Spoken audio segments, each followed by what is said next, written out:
الحمد لله نحمده ونستعينه ونستغفره ونؤمن به ونتوكل عليه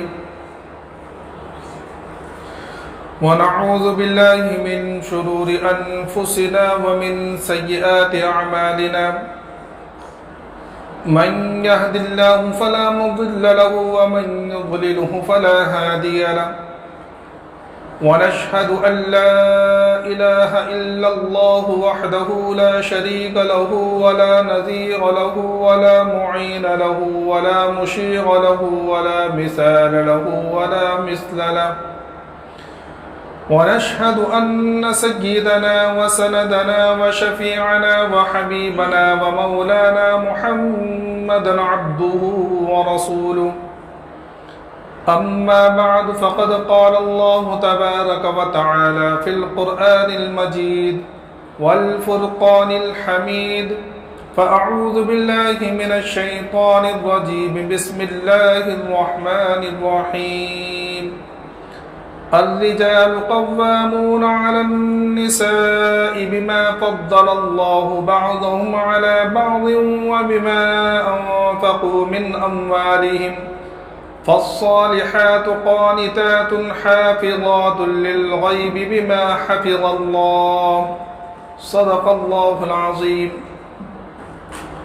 قبل اس کے بعد شروع ہم ایک مرتبہ بلند آواز کے ساتھ درود شریف پڑھ لیں۔ اللہم صلی علی سیدنا مولانا محمد وعلی آل سیدنا مولانا محمد وبارک وسلم کما تحب وترضى عدد ما تحب وترضى یا کریم۔ میرے محترم بزرگوں اور دوستوں اور عزیز ساتھیوں، پچھلے 2 جمعوں سے بات چل رہی تھی بیوی کے حقوق کی۔ شریعت جو اصل میں اللہ اور اس کے رسول کا بنایا ہوا قانون ہے، اس میں کسی بھی ایک جانب کا لحاظ نہیں کیا گیا بلکہ دونوں طرف کا لحاظ کیا گیا ہے کہ جہاں شریعت نے بیوی کے حقوق گنوائے ہیں، بتلائے ہیں اور شوہروں کا اس کا پابند کیا ہے کہ وہ بیوی کے حقوق کی ادائیگی کرے، وہیں بیوی کو بھی اس کا پابند کیا گیا ہے کہ وہ شوہر کے حقوق کی ادائیگی کرے۔ دیکھیے، آج سب سے بڑا مسئلہ یہ ہے کہ ہر ایک اپنے حقوق کا مطالبہ کر رہا ہے۔ ہر ایک یہ چاہتا ہے کہ میرے حق ادا ہوں، اور حقوق کی ادائیگی کے لیے اور حقوق کو لینے کے لیے بڑی بڑی تحریکیں چل رہی ہیں، مطالبات ہو رہے ہیں، ہڑتال ہو رہی ہیں، انجمنیں بنی ہوئی ہیں، انجمن حقوق نسواء، اور وہ ہمارے یہاں مہیلا منڈل بنے ہوئے ہیں۔ کیونکہ عورتوں کے حقوق دلواؤ، کہیں مردوں کے حقوق دلواؤ۔ تو سارا مسئلہ یہ چل رہا ہے کہ میرا حق ادا کرنے والے بنے۔ شریعت نے حقوق کا مطالبہ نہیں کیا ہے، شریعت نے فریضہ اور فرائض بتلائے ہیں کہ شوہر کا فرض یہ ہے کہ وہ حقوق ادا کرے بیوی کے، اور بیوی کا فرض یہ ہے کہ وہ حقوق ادا کرے شوہر کے۔ اب اگر سارے انسان اپنے اپنے حق کا فریضہ ادا کرنا شروع کر دے، اپنا اپنا فرض ادا کرنا شروع کر دے، تو دوسرے کے حقوق ادا ہو جائیں گے۔ شوہر یہ سوچے کہ میرے اوپر شریعت نے جو فرض ادا کیا ہے اور جو فرض لاگو کیا ہے، میں اپنے فرض کی ادائیگی ادا کروں، تو بیوی کے حقوق ادا ہو جائیں گے۔ بیوی یہ سوچے کہ شریعت نے جو شوہر کے تعلق سے میرے اوپر فریضہ عائد کیا ہے، میں اس فریضے کی ادائیگی کروں، تو شوہر کے حق ادا ہو جائے۔ تو شریعت نے فرض کی ادائیگی پر زور دیا ہے، حقوق کی ادائیگی پر زور نہیں دیا کہ ہم اپنے حق کا مطالبہ کریں، بلکہ ہم یہ سوچیں کہ ہم دوسرے کے بارے میں جو اللہ نے میرے اوپر فرض کیا ہے میں اس کو ادا کرنے والا بنوں، تو دوسرے کے حق ادا ہو جائیں گے اور سارا جھگڑا ہی ختم ہو جائے گا۔ اب چونکہ بات چل رہی ہے اس جمعے میں شوہر کے حقوق کی، اس لیے شریعت نے ایک بہترین آیت پیش کی، کیا الرجال قوامون علی النساء بما فضل اللہ بعضهم علی بعض وبما انفقوا من اموالهم۔ شریعت نے اور اللہ تبارک و تعالی نے اس آیت کے اندر شوہر کا حق بھی بتلا دیا اور شوہر کا حق کیوں ہے زیادہ وہ بھی بتلا دیا۔ شوہر کا حق کیا ہے؟ الرجال قوامون علی النساء، کہ یہ شوہر جو ہیں یہ عورتوں پر حاکم ہیں۔ کیا ہے شوہر؟ قوام۔ اچھا یہاں ایک بات ذہن میں رکھیے کہ دیکھو اللہ تبارک و تعالیٰ نے یہاں حاکم، بادشاہ، امیر کا لفظ استعمال نہیں کیا ہے، بلکہ کیا فرمایا؟ الرجال قوامون علی النساء، کہ شوہر جو ہے، مرد جو ہے وہ عورتوں پر قوام ہیں۔ قوام کے معنی جہاں حاکم کے آتے ہیں وہاں منتظم کے بھی آتے ہیں، انتظام کرنے والے کے بھی آتے ہیں۔ پتہ چلا کہ شوہر اور بیوی کا جو آپس کا تعلق ہے وہ عام یا عوام کے ذہن میں جو بیٹھا ہوا نا، امیر اور مامور، حاکم اور محکوم اور آقا اور غلام کا نہیں ہے، بلکہ یہ تعلق یہ ہے کہ شوہر حاکم ہونے کے ساتھ ساتھ منتظم بھی ہے، انتظام سنبھالنے والا ہے۔ سمجھ میں آ رہا ہے؟ دیکھو اللہ تبارک تعالیٰ نے میاں بیوی کا جو تعلق بنایا ہے وہ دنیاوی مثال کے طور پر ایسے ہیں جیسا کہ زندگی کا ایک سفر ہو، اور یہ دونوں اس زندگی کے سفر کے دو پہیے ہیں، میاں اور بیوی۔ تو یہ زندگی ایک سفر ہے، اور اللہ کے رسول صلی اللہ علیہ وسلم نے فرمایا کہ دیکھو دنیا کے اندر جب تم دو شخص سفر کے لیے نکلو تو اپنے میں سے کسی ایک کو حاکم، ایک کو امیر بنا لیا کرو۔ کیا بنا لیا کرو؟ دو لوگ بھی اگر سفر کے لیے نکل رہے ہیں تو دو میں سے ایک کو امیر بنا لیا کرو، تاکہ اس امیر کی سرکردگی میں جو فیصلے ہیں کہ بھئی کس طرح جانا ہے، کس گاڑی سے جانا ہے، کس روٹ سے جانا ہے، کہاں ہمیں جو ہے ٹھہرنا ہے، کس طرح جانا ہے، تاکہ ایک کا فیصلہ ہو اور دوسرا اس کو مان کر چلے۔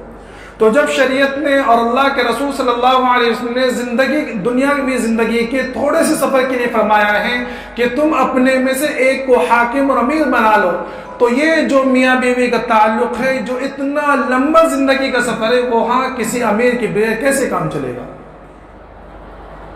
اب چونکہ اللہ تبارک و تعالیٰ نے میاں بیوی کو بنایا ہے، مرد عورت کو اللہ تبارک و تعالیٰ نے بنایا، تو اللہ کے اوپر یہ فیصلہ چھوڑ دے کہ اللہ جس کو امیر بنا دے وہ امیر ہے۔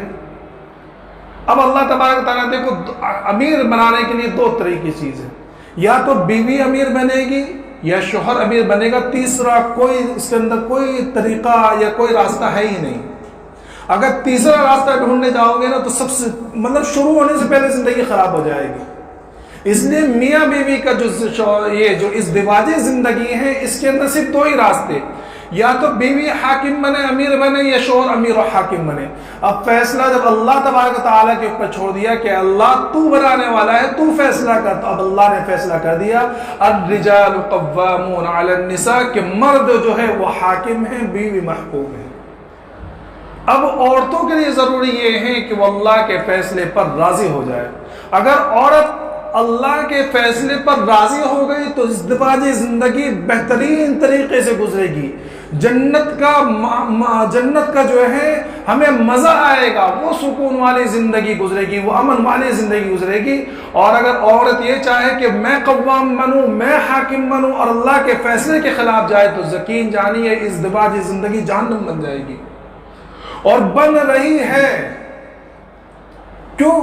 کیونکہ یہ جو ابھی نئی نسل آئی ہے نا، تو غیروں کی طرف سے جو پروپیگنڈا اسلام کے خلاف چلایا گیا ہے، وہاں یہ پروپیگنڈا بھی چلایا گیا ہے کہ اسلام نے عورت کو محکوم بنا دیا، عورت کو مامور بنا دیا، عورت کے خلاف جو ہے بہت زیادہ اسلام نے ظلم کیا ہے۔ اب عورت کے ذہن میں بیٹھ گیا، کیوں بیٹھا؟ کیونکہ ہم نے ان کو اسلامی تعلیم نہیں دی، اس نے قرآن کو نہیں پڑھا، اس نے حدیث کو نہیں پڑھا، اس نے بس سوشل میڈیا اور اخبارات کے ذریعے اور ویڈیو کے ذریعے اور پروپیگنڈا غیر اسلام اور غیر مسلموں کی طرف سے جو پروپیگنڈا چلایا گیا تھا اس میں بالکل آ گئی۔ اب اس نے سمجھا کہ بھائی میرے اوپر تو بڑا ظلم ہو گیا، میں کیوں حاکم نہیں بن سکتی، میں حاکم بنوں گی، میں قوام بنوں گی۔ اب کیا ہو گیا کہ آپ دیکھ لیجئے کہ آج سے 30-40 سال پہلے طلاق کی شرح کتنی تو اب کتنی ہو گئی۔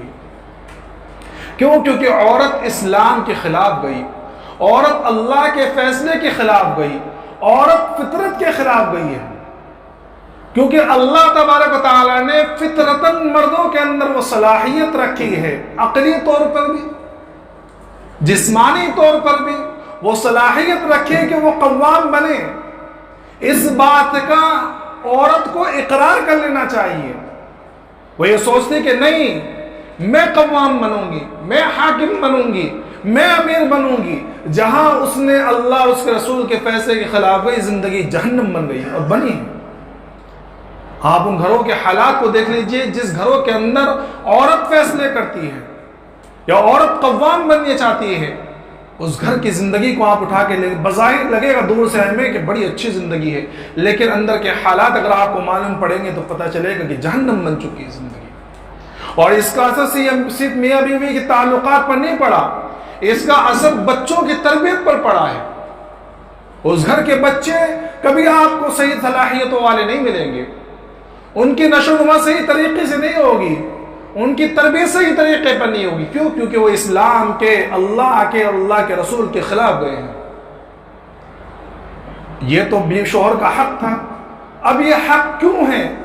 تو اللہ تبارک تعالیٰ نے فرمایا کہ اس کے لیے دو چیز، ایک تو وہ بھی چیز ہے جو اللہ تبارک تعالیٰ نے خود پیدا کر کے بھیجی ہے، اور ایک کسبی چیز ہے۔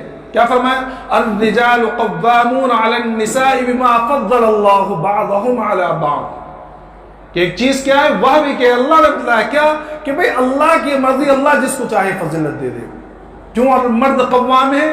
کیونکہ اللہ نے بعض کو بعض پر فضیلت دی ہے، تو اللہ نے مردوں کو فضیلت دی ہے عورت پر۔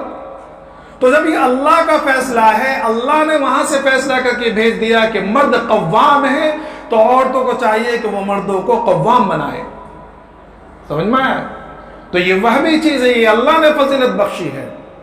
اور دوسری چیز یہ ہے کیا؟ وَبِمَا أَنفَقُوا مِنْ أَمْوَالِهِمْ، دوسری چیز کسبی، اور وہ یہ ہے کہ اس وجہ سے جو ہے مرد قوام ہے کیونکہ وہ اپنا مال عورتوں پر خرچ کرتے ہیں۔ سمجھ میں آیا؟ اس سے ایک بات یہ پتہ چلی کہ گھر کے اندر نان و نفقہ دینے کی ذمہ داری اور گھر کا خرچ دینے کی ذمہ داری شریعت نے مردوں کی ذمہ دی ہے، عورت اس کے ذمہ دار نہیں ہے۔ عورت کو کبھی بھی شریعت نے کمانے کا مکلف نہیں بنایا۔ اگر وہ گھر کے اندر ہے شادی سے پہلے تو اس کی کفالت کی ذمہ داری اس کے باپ کے اوپر ہے، شادی ہو گئی تو اس کے کفالت کی ذمہ داری، اس کے نان و نفقے کی ذمہ داری، اس کے کھانے پینے کی ذمہ داری، اس کے کپڑے کی ذمہ داری اس کے شوہر کے اوپر ہے، بیوی کے اوپر نہیں ہے۔ تو یہ اللہ تبارک و تعالیٰ نے تقسیم کی تھی، اور یہ حدیث سے بھی، اللہ کے رسول صلی اللہ علیہ وسلم کے سنت سے بھی ہے کہ اللہ کے رسول صلی اللہ علیہ وسلم نے گھر کے باہر کی پوری ذمہ داری، گھر کے باہر کی پوری ذمہ داری شوہر کی ذمہ دی ہے۔ کمانا، خرچ کے لیے پیسے لانا، باہر کی جو سودا سلف ہے، سامان ہے، وہ لا کر دینا، یہ ذمہ داری شوہر کے ہے۔ اور گھر کے اندر کی ذمہ داری بچوں کی تربیت کرنا، کھانا پکانا۔ دیکھو میں نے پچھلے جمعے جہاں بیوی کے حقوق تمہیں بتلایا تھا کہ بھئی کھانا پکانا بیوی کی ذمہ داری نہیں ہے، اس کے اوپر کوئی فرض نہیں کہ وہ کھانا بنائے، لیکن میں نے ساتھ میں ایک بات یہ بھی کہی تھی کہ بھئی اس دباجی زندگی قانون کے اعتبار سے نہیں چلے گی۔ اگر قانون کے اعتبار سے اس دباجی زندگی ہم گزارنا چاہیں گے تو اس دباجی زندگی شروع ہوئی سے خراب ہو جائے گی۔ اس دباجی زندگی، شادی شدہ زندگی، یہ حسن سلوک سے چلتی ہے۔ کیوں؟ کیونکہ بالکل میں نے بتلایا کہ بیوی کے اوپر کوئی لازم نہیں کہ وہ کھانا بنائے تمہارے لیے، لیکن ساتھ میں شوہر کے اوپر بھی لازم نہیں ہے۔ کیا لازم نہیں ہے؟ کہ اگر تم بیمار پڑو تو تمہاری بیماری کا علاج کرانا شوہر کی ذمہ داری نہیں ہے۔ سمجھ میں آ رہا ہے؟ عورت اگر بیمار پڑے تو عورت کے دوا لانا، اس کا علاج کرانا شوہر کی ذمہ نہیں ہے۔ اس بات کو ذہن میں رکھیں، عورتیں خاص طور پر۔ اصل میں دیکھا جائے تو یہ بیان کرنا تھا عورتوں کے اندر، لیکن چونکہ جمعے میں ہمارے یہاں عورتوں کا انتظام ہے ہی نہیں، اور آپ لوگ بھی یہ نہیں کہ بھئی سنوا دیں، بتلا دیں بیویوں کو جا کے کہ بھئی آج یہ بات ہوئی ہے، کہ عورت کے علاج کے لیے پیسے دینا، اس کا علاج کرانا، اس کے لیے دوا کا انتظام کرنا، یہ شوہر کی ذمہ داری نہیں ہے۔ لیکن چونکہ شوہر کراتا ہے نا بھائی، اگر وہ قانون کے حساب سے جائے تو بالکل بیمار پڑ کے گھر میں پڑو گی، ہاں، یا پھر اپنے ماں باپ کے اوپر بوجھ بنو گی۔ لیکن چونکہ بشوہر حسن سلوک کر رہا ہے، وہ تمہارا علاج کرا رہا ہے، اور یقین جانیے یہ اللہ نے شوہر کے دلوں کے اندر محبت رکھی کہ بیوی جب بیمار پڑتی ہے تو جو صحیح طریقے سے اسلامی طریقے پر چلنے والا، میں تو یہ کہتا ہوں جس کے دل میں ذرا سا بھی درد ہوگا، سمجھے، وہ اپنی بیوی کا علاج کراتا ہے، وہ یہ نہیں دیکھتا کہ کتنے پیسے خرچ ہو رہے، اللہ ماشاء اللہ کوئی ظالم ہوگا، ورنہ عام طور پر جو شوہر ہوتے ہیں وہ بیوی کی بیماری پر تڑپ جاتے ہیں، وہ قرضہ لیں گے، زیادہ محنت کریں گے، سمجھے، لیکن وہ یہ سوچیں گے کہ میں اپنی بیوی کا علاج کہاں بہترین طریقے سے بہترین ہاسپٹلوں میں کراؤں، اور کراتے ہیں۔ تو یہ شوہر اس نے سلوک کر رہا ہے نا۔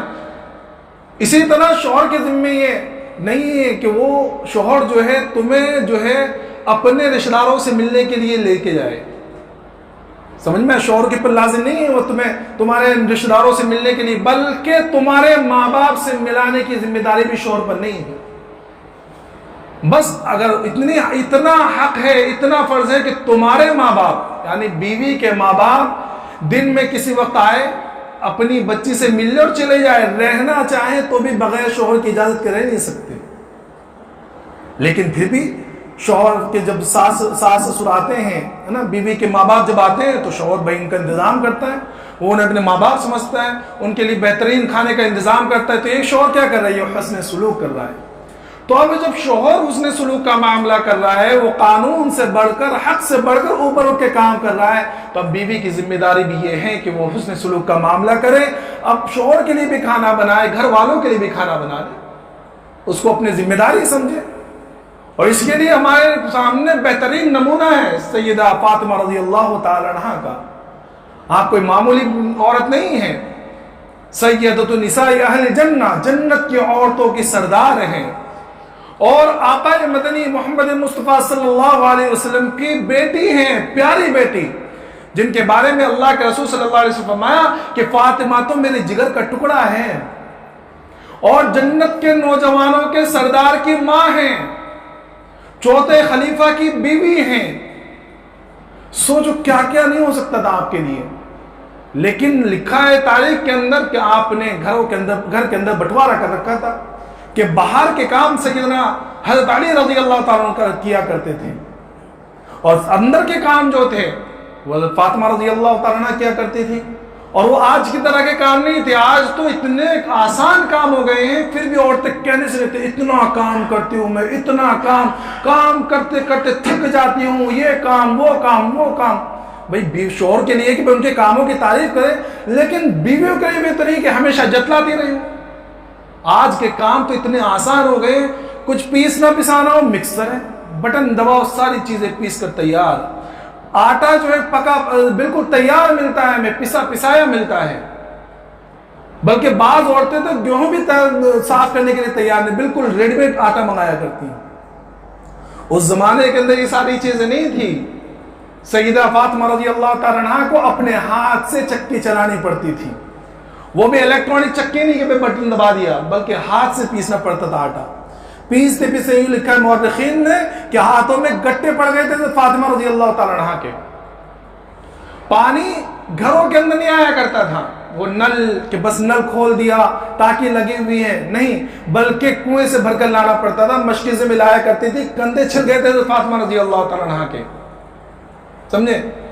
گھر کے اندر روٹی پکانے کے لیے اسٹو چولہے نہیں تھے، بلکہ تندور کے اندر روٹی پکانی پڑتی تھی، اور اس کے لیے لکڑی لانی پڑتی، تو آپ لکڑیاں بھی لایا کرتی تھی، اور تندور میں پھر آگ جلا کر پھر روٹیاں بنایا کرتی تھی۔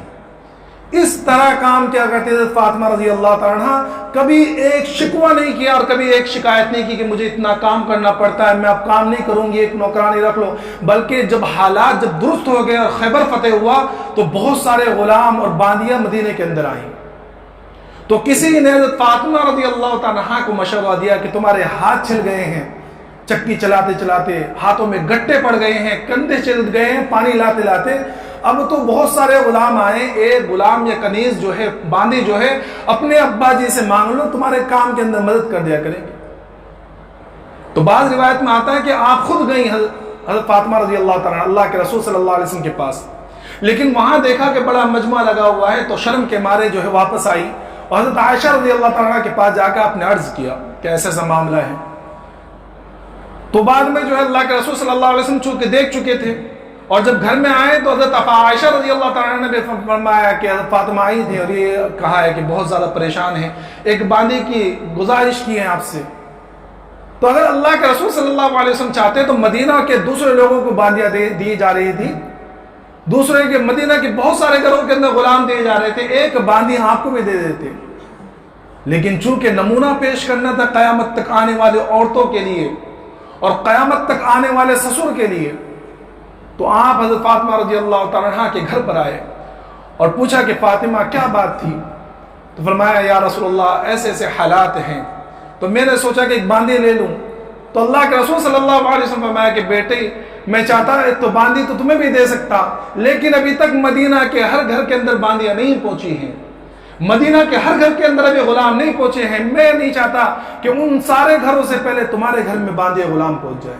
ہاں میں تمہیں ایک بات بتلاتا ہوں کہ رات کے ٹائم پر جب سونے کے لیے بستر پر آؤ تو 33 مرتبہ سبحان اللہ، 33 مرتبہ الحمدللہ اور 34 مرتبہ اللہ اکبر پڑھ لیا کرو، یہ تمہارے لیے باندی اور غلام سے زیادہ بہتر ہے۔ سامنے سے بچے نے بھی شکوہ شکایت نہیں کی کہ ابا جان آپ کیا کہہ رہے ہیں، بلکہ بالکل اس کے اوپر راضی ہو گئی، خوش ہو گئی اس کے اوپر، اسی لیے اس تسبیح کو تسبیح فاطمہ کہا جاتا ہے۔ تو یہ عورتوں کے لیے نمونہ ہے کہ ہمیں زندگی اس طرح گزارنی ہے۔ قانون کو اگر لے کے بیٹھ جائیں گے کہ ہمارے اوپر یہ حق نہیں ہے، ہم تو یہ نہیں کرنا ہے، ہمارے اوپر یہ لازم نہیں ہے، تو زندگی کبھی نہیں گزرے گی۔ سمجھ میں آیا؟ اس لیے عورتوں کے لیے یہ ہے کہ اپنے شوہر کے حقوق کو پہچانیں۔ اللہ نے شوہروں کو، مردوں کو تمہارا قوام بنایا ہے۔ اچھا مرد اس بارے میں خوش نہ ہو، وہ یہ نہ سمجھے کہ بھئی ہمیں تو حاکم بنایا ہے اور ہم تو اب امیر بن گئے، اب گھر کے اندر جائیں گے اور کرسی پر ٹانگ رکھ کر بیٹھ جائیں گے اور بیوی سے کہیں گے کہ یہ کر وہ کر اور بیوی کو ڈرا کر رکھیں گے۔ نہیں، ساتھ میں اللہ تبارک تعالیٰ نے دوسری آیت بھی بنائی ہے۔ کیا فرمایا؟ کہ اللہ تبارک تعالیٰ نے 21 پر فرمایا وَمِنْ آيَاتِهِ أَنْ خَلَقَ لَكُم مِّنْ أَنفُسِكُمْ أَزْوَاجًا لِتَسْكُنُوا إِلَيْهَا وَجَعَلَ بَيْنَكُم مَّوَدَّةً وَرَحْمَةً، کہ حاکم خالی نہیں، بیویوں سے فرمایا کہ بیویاں اس لیے پیدا کی گئی ہے تاکہ تمہیں سکون حاصل ہو، تاکہ تمہیں سکون ملے۔ اس لیے وہ بیویاں ڈرے کہ جن کے گھر میں موجودگی کے باوجود گھر میں شوہروں کو سکون نہیں ملتا، کہ اگر گھر کے اندر تمہاری موجودگی کے باوجود، اگر شوہروں کو تمہارے موجودگی کے باوجود شوہر کو سکون نہیں ملا گھر کے اندر، تو یاد رکھیے تم اپنے فریضے سے غافل ہو، تمہیں کل خدا کے سامنے حساب دینا ہوگا، کیونکہ تمہیں تو اللہ تبارک تعالیٰ نے اس لیے بنایا تھا کہ شوہر کو تمہارے ذریعے قرار ملے، سکون ملے، چین ملے۔ اب اگر تمہارے گھر میں موجودگی کے باوجود شوہر جب گھر کے اندر آ رہا ہے، تمہاری ناک چڑھی ہوئی ہے اور تم منہ پھلائے ہوئے ہیں اور شوہر بیچارہ تھکا آ رہا ہے گھر کے اندر آ رہا ہے، تمہاری صورت دیکھ کے کہ بھئی کیا حالت ہے، کیونکہ تمہارے لیے تو اللہ کے رسول صلی اللہ علیہ وسلم فرمایا کہ بیوی بہترین بیوی وہ ہے کہ جب شوہر گھر کے اندر آئے تو تمہیں دیکھ کر اس کا چہرہ کھل جائے، تمہیں دیکھ کر وہ خوش ہو جائے۔ اب جب گھر کے اندر آ رہا ہے، تمہارا تو چہرہ پہلے سے بگڑا ہوا ہے، تمہارا منہ پھلا ہوا ہے، اب وہ تمہیں دیکھ کے کیا خوش ہوگا؟ تو اگر شوہر تمہیں دیکھ کر خوش نہیں ہو رہا ہے تو تم اپنے فریضے سے غفلت برت رہی ہو، کل اللہ کے سامنے تمہیں حساب دینا ہوگا۔ اور آگے شوہروں کے لیے فرمایا وَجَعَلَ بَيْنَكُمْ مَوَدَّةً وَرَحْمَةً، کہ تمہارے لیے اس کے اندر کیا رکھی؟ محبت اور رحم رکھا ہے۔ تو تمہاری حاکمیت ایسی نہ ہو کہ جو عام دنیاوی زندگی کے جو امیر و حکمراں ہوتے ہیں، بلکہ ساتھ میں دوستی والا تعلق ہو، مودہ، دوستی والا، کہ حاکم تو ہے لیکن ساتھ میں دوست بھی ہے، کہ حاکم اس طرح نہ ہو کہ اس کے فیصلے بالکل ٹھکرا دو، نہیں، فیصلہ تو تمہارا ہی مانا جائے گا، تم حاکم ہو، تم قوام ہو، تمہارا ہی فیصلہ مانا جائے گا، لیکن ساتھ میں دوستی والا معاملہ بھی ہے کہ اس سے بھی مشورے لو، اگر وہ صحیح مشورہ دے تو اس کے مشورے پر عمل بھی کرو، کیونکہ ایسا نہیں ہے کہ ضروری نہیں ہے کہ بیوی ہمیشہ غلط مشورہ دے، کبھی کبھی بیویاں بھی ایسا مشورہ دیتی ہیں کہ عقلیں حیران رہ جاتی ہیں۔ آپ نے ایک واقعہ سنا ہوگا، صلح حدیبیہ کا بہت لمبا واقعہ ہے، لیکن اس کے اندر یہ ہوا تھا کہ اس وقت ایک معاہدہ ہوا تھا جس میں یہ ہوا تھا کہ مسلمان اس وقت جو ہے عمرہ نہیں کریں گے، وہ اسی حالت میں واپس چلے جائیں گے، اگلے سال عمرہ کرنے کے لیے آئیں گے۔ تو یہ فیصلہ صحابہ کرام پر بڑا شاق گزرا، اور حقیقتاً کہ وہ تو بالکل عمرے کی نیت سے آئے تھے۔ تو اب اللہ کے رسول صلی اللہ علیہ وسلم صحابہ کرام کو یہ کہا کہ بھئی سارے لوگ جو یہیں قربانی کر لیں اور اپنا حلق کرا لیں، یعنی سر مڑوا لیں یہیں۔ لیکن صحابہ کرام اتنے غم کے اندر تھے کہ ان کو سمجھ میں نہیں آیا تھا کہ ہم کریں کیا۔ اور اللہ کے رسول صلی اللہ علیہ وسلم کو سمجھ میں نہیں آیا تھا ان کو کہیں کیا. تو ام سلمہ رضی اللہ تعالیٰ عنہ اس وقت آپ کے ساتھ میں تھی. تو انہوں نے اللہ کے رسول صلی اللہ علیہ وسلم کو مشورہ دیا کہ یا رسول اللہ یہ لوگ بہت غم میں ہیں, سمجھے, آپ اس طرح کیجئے کہ آپ خود قربانی کر لیجئے اور اپنا حلق کرا لیجئے, آپ کو دیکھ کر یہ خود اپنا حلق کرا لیں گے. یہ مشورہ دیا. اللہ کے رسول صلی اللہ علیہ وسلم کو یہ مشورہ پسند آیا تو آپ نے قربانی کی اور اپنا حلق کرایا, یعنی اپنا سر منڈوا لیا. تو آپ کو دیکھ کر اب سارے صحابہ کرام بالکل خود بخود تیار ہو گئے, بھائی ہمارا بھی حلق کر دو, ہماری بھی قربانی کر لو. تو عورت بھی مشورہ ضروری نہیں کہ ہمیشہ خراب دے. کتنا پیارا مشورہ دیا ام سلمہ رضی اللہ تعالیٰ عنہا نے. تو عورتوں سے مشورہ بھی لو, اگر اچھا مشورہ تو اس کے اوپر بھی عمل کرو. لیکن بیوی کے لیے یہ ہے کہ ضروری نہیں کہ تمہارا ہر مشورہ مانا جائے. کہ عام طور پر جھگڑے کیوں ہوتے ہیں کہ بیوی یہ چاہتی ہے کہ بس میں نے جو فیصلہ کر دیا وہ پتھر پر لکیر, اب اس کے خلاف نہیں ہونا چاہیے. اب اگر اس کے خلاف ہو گیا تو وہ لے جھگڑنا, لے کھانے کے اندر مرچی زیادہ, بلکہ کہیں کہیں تو کھانا بنتا ہی نہیں. بھائی بیوی شوہر سے منہ پھلائے ہوئے ہیں, سمجھ میں آ رہا ہے.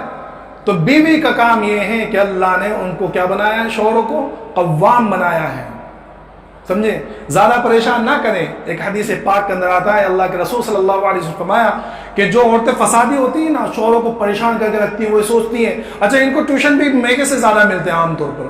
یا آج کل میکے والے نے بڑا خطرناک ٹیوشن لینا شروع کر دیا.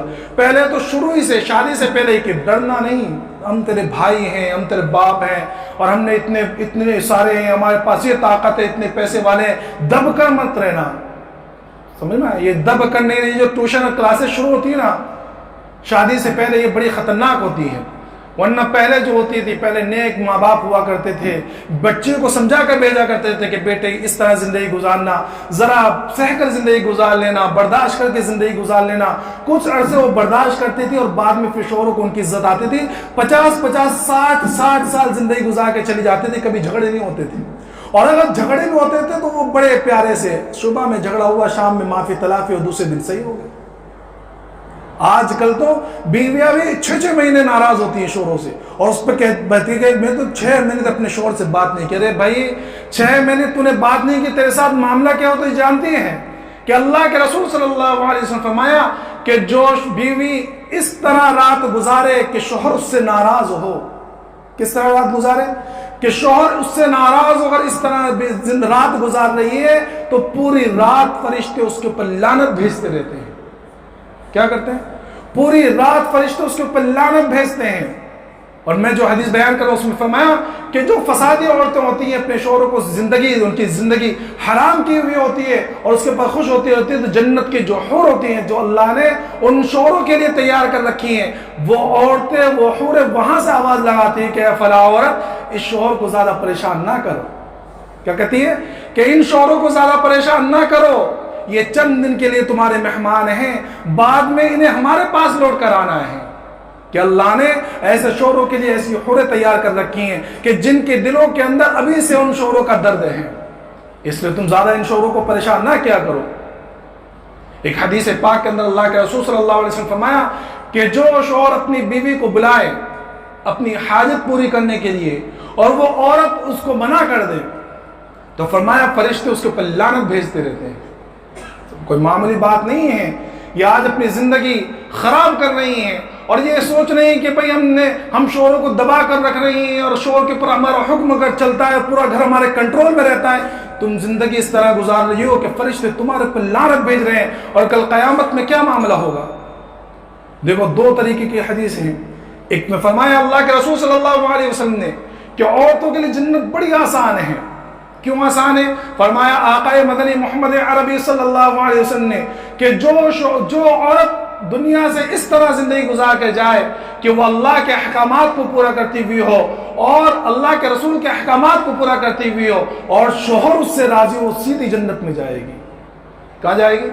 شوہر اگر راضی ہو اس کے وفات کے وقت تو سیدھی جنت میں جائے گی.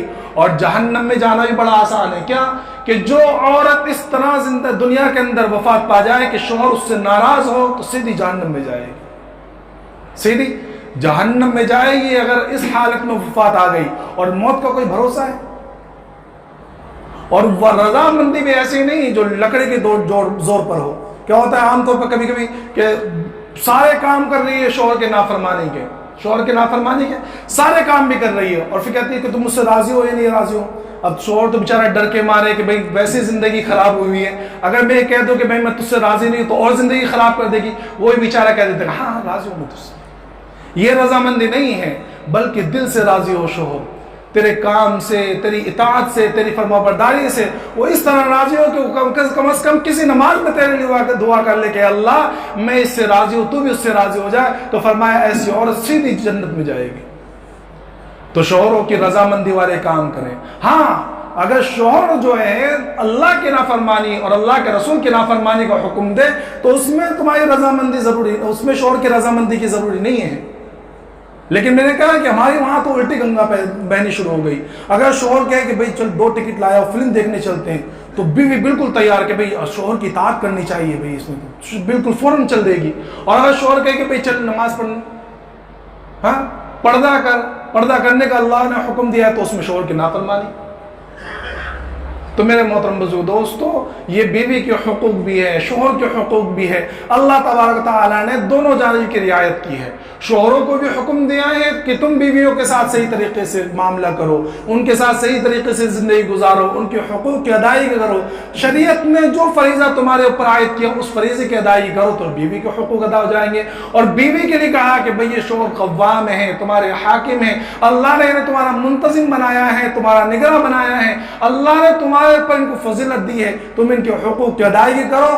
اگر تم ان کے حقوق کی ادائیگی کرو گے تو اللہ کے رسول صلی اللہ علیہ وسلم نے ارشاد فرمایا کہ جو عورت اپنے شوہر کو خوش رکھتی ہے، اپنے شوہر کی اطاعت کرتی ہے، تو فرمایا اللہ کے رسول صلی اللہ علیہ وسلم نے کہ ہوا کے پرندے اور پانی کے اندر مچھلیاں اور اللہ کی دوسری مخلوقات اس کے لیے استغفار کرتی ہیں۔ ایسی عورتوں کے لیے جو اپنے شوہر کی اطاعت کرتی ہیں، جو اپنے شوہروں کو خوش رکھتی ہیں۔ اور آخر میں اللہ تبارک تعالیٰ کے رسول صلی اللہ علیہ وسلم کی ایک حدیث ہے، اللہ کے رسول صلی اللہ علیہ وسلم فرمایا کہ کلکم راعٍ وکلکم مسئول عن رعیتہ، کہ تم میں سے ہر ایک، یہ حدیث اللہ کے رسول کی جوامع الکلم میں سے ہے کہ پورے دنیا والوں کے حقوق کو بیان کر دیا کہ تم میں سے ہر ایک نگہبان ہیں، نگراں ہیں، منتظم ہیں۔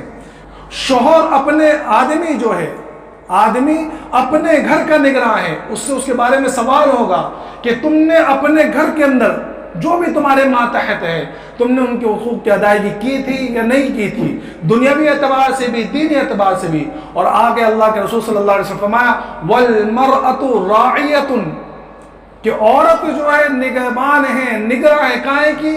عَلَى زَوْجِهَا وَوَلَدِهِ، علی بیت زوجہا وولدہ، کہ اپنے گھر، اپنے شوہر کے گھر کی بھی نگراں ہے اور اس کے اولاد کی بھی نگراں ہے۔ تو اس سے پتہ چلا کہ گھر کی نگرانی کس طرح کہ اپنے گھر میں شوہر جس کو ناپسند کرتا اس کو گھر کے اندر کبھی آنے کی اجازت نہ دے۔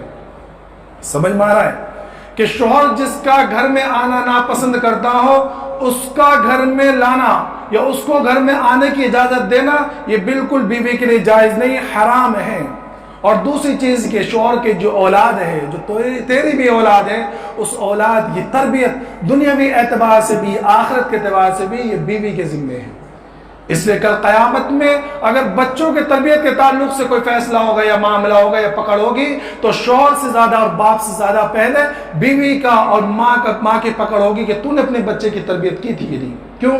کیونکہ اللہ کے رسول نے تجھے نگراں بنایا تھا، اللہ کے رسول نے تجھے منتظم بنایا تھا، اس لیے اب تجھ سے زیادہ پکڑ ہوگی کہ تو نے اپنے بچوں کی تربیت کی تھی یا نہیں کی تھی۔ اس لیے میرے محترم دوستو، بیوی کے بھی حقوق ہے، شوہر کے بھی حقوق ہے، ہر ایک اپنے حقوق کی رعایت اگر کرے گا تو ہماری ازدواجی زندگی، ہماری شادی شدہ زندگی انشاءاللہ بہترین طریقے سے گزرے گی۔ اللہ تبارک تعالیٰ تمام کو اپنے اپنے فرض کی ادائیگی کی توفیق عطا فرمائے۔ وآخر دعوانا الحمدللہ رب العالمین۔